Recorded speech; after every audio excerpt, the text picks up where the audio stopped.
I had a very complicated relationship with my dad, and it was really, there was a foundation of tough love with my father, and wasn't a big I love you guy.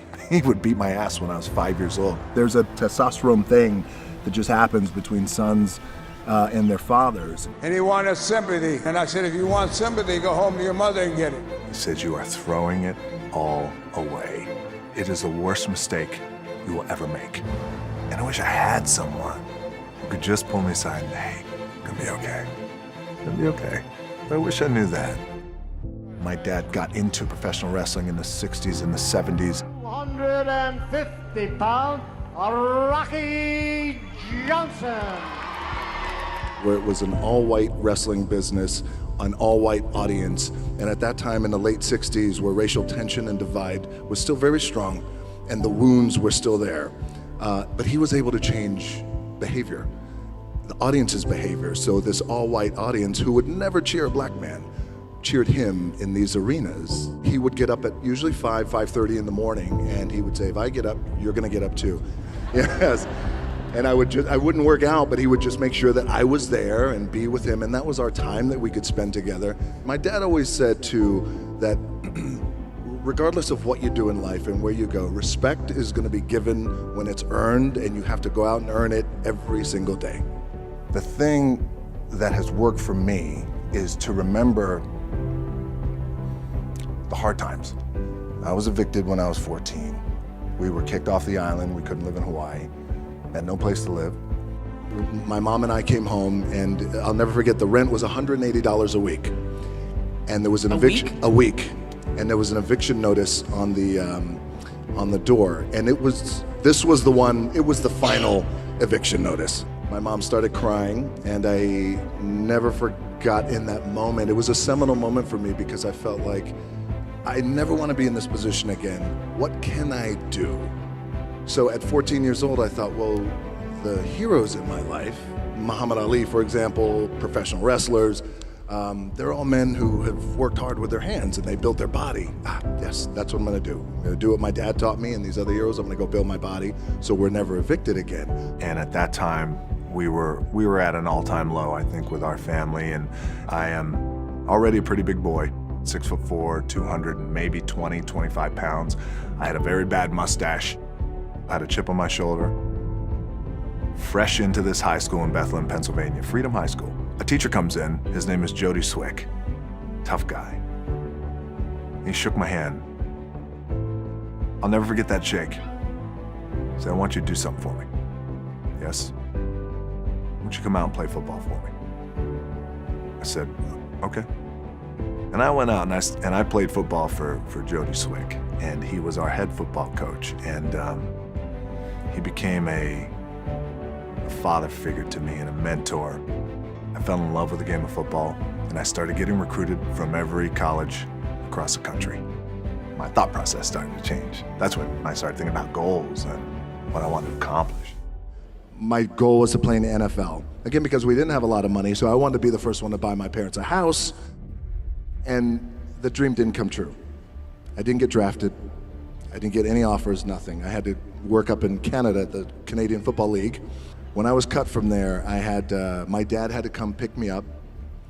And I'll never forget, we were on I-75. He lived in Tampa, came to Miami, got in his pickup truck. We drove up I-75. And I'm 23 years old. I am forced to move back in with my parents. He got sassy with me one time. It was about 1.5 miles from home. And he wanted sympathy, and it was pouring down rain. And I said, if you want sympathy, go home to your mother and get it. And I wish I had someone at that time who could just pull me aside and, hey, it's gonna be okay. After about a month and a half of staying in that little apartment and cleaning, I got a phone call from the head coach of the team who cut me, the head coach of the Calgary Stampeders. He called me and he said, hey, I know we cut you, but I'd like you to come back. I said, okay, I appreciate that, coach. Thank you very much. I'll think about it. He said, okay, great. I hung up the phone, and my dad said, you're gonna do it, right? I said, no, I don't think so. And he goes, what? I said, my gut tells me I'm done. He said, what are you gonna do? I took a deep breath, I said, I'd like to get into the business. He said, what business? I said, the wrestling business. He said, you are throwing it all away. It is the worst mistake you will ever make. He said, you're ruining your career. At that time, we were living in a small apartment in Tampa, Florida, and he said, look around. This is what I have. I don't have anything. And I don't want that for you. I said, maybe I'll be no good. But I feel like in my heart I have to do this. Oh, you get goosebumps listening to this crowd. I was the hottest heel in the company. And things were on fire. Correct me if I have any of this wrong. You bought your mom a house for Christmas. I did. 12-18.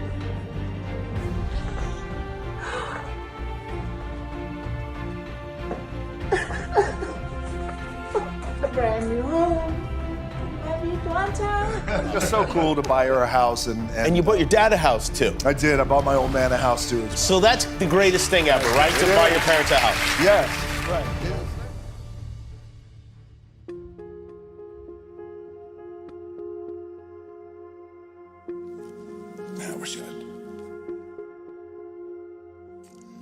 I wish I had one more shot, just to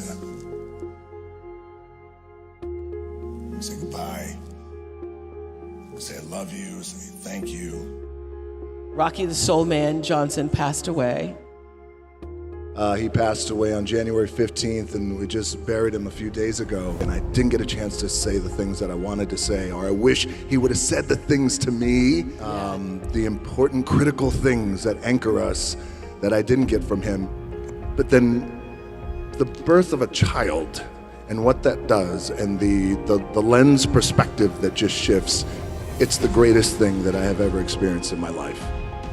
My daughters taught me how to be more caring and more sensitive and more selfless. Yeah. My dad loved me with the small capacity in which he was capable of. So the relationship that I had with my dad was a relationship that was appropriate at that time. My dad was on his own when he was 13 years old, homeless and in the streets.